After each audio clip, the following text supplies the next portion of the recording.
$3,000, same ship, completely different experience.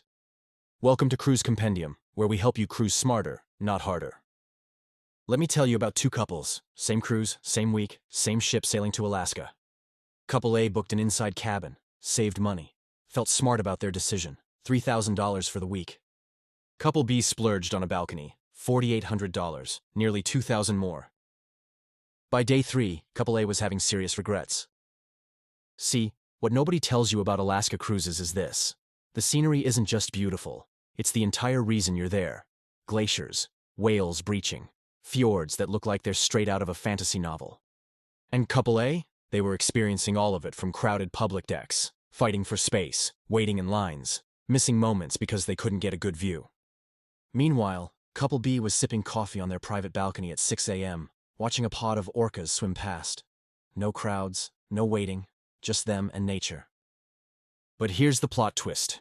For a Caribbean party cruise, Couple A's decision would have been perfect. Today, we're breaking down the real cost difference between inside cabins, balconies, and suites. More importantly, I'm showing you exactly which cabin type is worth it for your cruise, because the answer isn't the same for everyone. And by the end of this video, you'll know exactly how to make this decision and potentially save yourself from a very expensive mistake.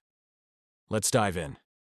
All right, let's talk actual numbers, because more expensive means nothing without context. Based on analysis of over 300 cruises in 2025, here's what you're really paying. On average, a balcony cabin costs $452 more than an inside cabin.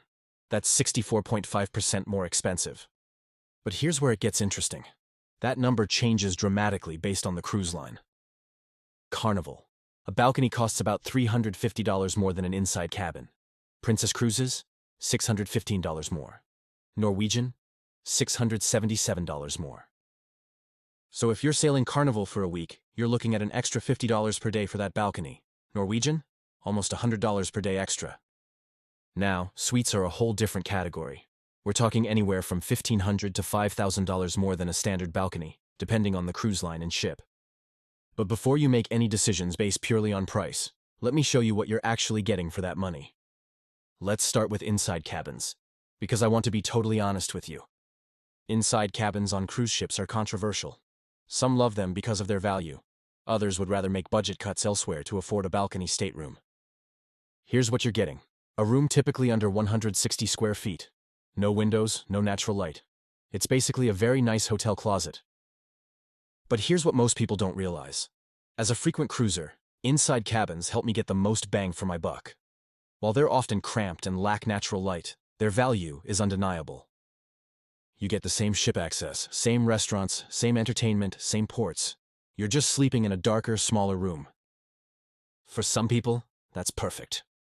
If you're going on a shorter cruise, such as a 3-night sailing in the Caribbean, an inside cabin may be a perfect and affordable option. You'll likely be sipping Mai Tais poolside during the days, so you won't be in the room other than to sleep. I have a friend who exclusively books inside cabins on party cruises. She's never in her room except to sleep and shower. Why pay extra for a view she's not going to see? Smart strategy. But here's the flip side. One cruiser spent $3,000 on an interior cabin to Alaska and said, "I started to regret my decision. The crowded ship had me longing for my own private balcony." Same cabin category, two completely different experiences based on the type of cruise. Some modern ships like Royal Caribbean's Quantum class try to solve this with virtual balconies. These are floor-to-ceiling television screens that project a live feed from outside the ship. Cool technology, but as one cruiser put it, the virtual balcony is just a reminder of what we don't have. So when does an inside cabin make sense? Short cruises, 3 to 5 nights. Party atmosphere cruises where you're rarely in your room. Caribbean sailings where you're at the pool all day. Cruises where you're allocating your budget to expensive excursions instead.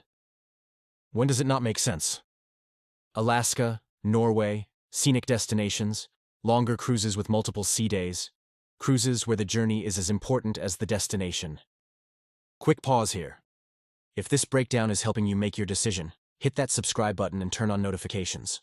We publish cruise guides like this every single week here at Cruise Compendium. And drop a comment.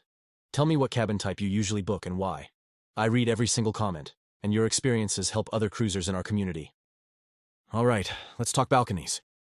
Balcony cabins are the most popular cabin category on cruise ships, and once you understand why, the price difference starts making sense. One cruiser said, "Having a private balcony was absolutely a huge part of our cruise experience.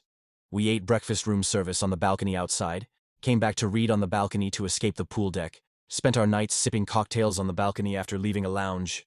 I can't imagine not having one." That's the experience right there. Here's what you're actually getting. About 185 to 220 square feet of space. That includes both your cabin interior and your private outdoor balcony. 2 chairs, a small table, sliding glass doors, and most importantly, your own private outdoor space. Let me paint you a picture of what this looks like in real life. It's 6:30 a.m.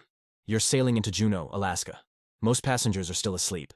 But you're on your balcony with a cup of coffee, watching glaciers drift by in complete silence and privacy. No crowds, no fighting for deck space, just you and one of the most beautiful moments nature has to offer. For me, this is the big reason to get a balcony cabin. At any time of the day or night, you can slide open your balcony door and breathe in the fresh ocean air. You'll also be able to hear the sounds of the waves. Or picture this. You're on a longer sailing in a destination such as the Mediterranean and have several days at sea. It's nice to open the door to have the fresh air if it's cooler outside. You'll also be able to sit outdoors, have a glass of wine or read a book in private. Cruise ships can be crowded places. Even on luxury ships, you'll likely be sharing the pool deck with dozens or even hundreds of other people. On some of the biggest vessels like Royal Caribbean's Icon of the Seas, you'll compete for deck chairs with literally thousands of others. Your balcony, always available, always private, always quiet. But here's something nobody talks about. Balconies are incredible for couples who need space. 7 days in a small cabin with your spouse or partner. You love them, but everyone needs alone time. On a longer sailing, you might use a balcony for alone time with your sweetie, or for heart-to-hearts with your bestie, away from the crowded public decks. One person showers and gets ready. The other sits on the balcony with a book. Problem solved. Now, when is a balcony absolutely worth it? Alaska cruises, Norway, any scenic sailing, cruises over 7 nights, romantic getaways, cruises where you want private outdoor space. When might you skip it? Very short cruises where you're never in your room. Budget-conscious trips where you'd rather spend that money on excursions. Party cruises where the pool deck is where you want to be anyway. Before we talk about suites, I want you to know something. I've created a free downloadable cabin selection guide. It has a decision tree that helps you pick the perfect cabin for your specific cruise. The link is in the description below. Grab that now so you have it when you're actually booking. Let's talk suites. Alright, suites. This is where things get interesting. One couple recently spent $4,053 on a balcony stateroom for a Norway cruise. They said, "Overall, we were happy with our cabin." But suites take it even further. We're talking $6,000 to $10,000 or more for a week. What do you actually get? Significantly more space. We're talking 300 to over 1,000 square feet depending on the suite level. Separate living areas, larger balconies, priority boarding, priority disembarkation. But here's the thing. Suites also come with perks that aren't just about the room. Access to exclusive restaurants, complimentary specialty dining, priority reservations for shore excursions and shows, private sun decks, concierge service. On some ships like Norwegian's Haven Suites or Royal Caribbean's Suite Class, you're essentially getting a ship within a ship experience. Is it worth it? Depends on your cruise style and budget. For special occasions, absolutely. Milestone anniversaries, honeymoons, once-in-a-lifetime trips. For longer cruises where you'll really use the space. For people who value luxury and exclusivity. For multi-generational family trips where you need a central gathering space. But for your average week-long Caribbean cruise, probably overkill unless money is truly no object. The sweet spot for most cruisers? A good balcony cabin on a well-chosen ship. So how do you actually decide? Here's my framework. Ask yourself these 4 questions. Question 1. What's your destination? Alaska, Norway, scenic cruising? Balcony is worth every penny. Caribbean beach vacation? Inside cabin works great. Question 2. How long is your cruise? 3 to 5 nights? Inside is fine. 7 nights or more? Strongly consider a balcony. 14 nights? You'll want that private space. Question 3. What's your cruise style? Always at the pool, always at activities, rarely in your room? Save money with inside. Want quiet time, private moments, personal space? Balcony changes everything. Question 4. What's your budget priority? Would you rather spend money on excursions and specialty dining? Inside cabin makes sense. Is the cabin experience itself important to your vacation? Upgrade to balcony. Here's a real example. My parents cruise twice a year. Caribbean cruises, they book inside cabins. They're at the pool all day, at shows every night, barely in their room. But their Alaska cruise last year, they splurged on a balcony, and they said it was the best decision they made. Watching glaciers from their private balcony was worth every extra dollar. Same people, different cruise types, different cabin choices. Smart cruising. Before we wrap up, 3 quick tips. Tip 1. Book early for better prices.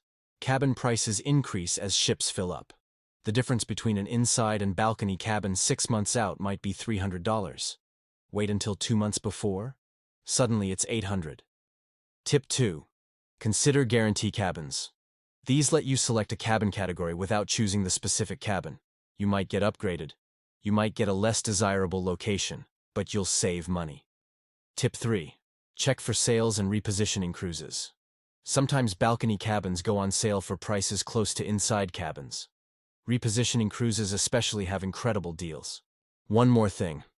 The average cruise duration analyzed was about 7 days, and across all categories, a balcony stateroom will cost 64.5% more on average than an interior cabin. That's your baseline. Now you can make an informed decision. All right, let's bring this home. Inside cabins? Perfect for short cruises, party atmospheres, budget-conscious travelers who won't use the room much. Balcony cabins?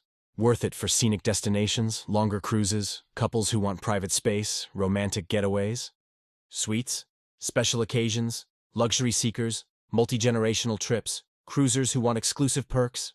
There's no universal right answer. It depends on your cruise, your priorities, and your budget. Now here's what I want you to do. First, like this video if it helped you understand the real differences between cabin types. Second, subscribe to Cruise Compendium. We break down cruise decisions like this every single week. Ship tours, money-saving strategies, port guides, everything you need to cruise smarter. Third, download that free cabin selection guide I mentioned. It's in the description. It'll walk you through exactly which cabin type makes sense for your specific situation. And fourth, comment below. Tell me, which cabin type do you prefer and why? Or if you've ever regretted a cabin choice, share that story. Your experience helps other cruisers learn. We've got dozens of other cruise guides on this channel, from packing tips to shore excursion strategies to cruise line comparisons. Check them out. Remember, the best cabin isn't the most expensive one.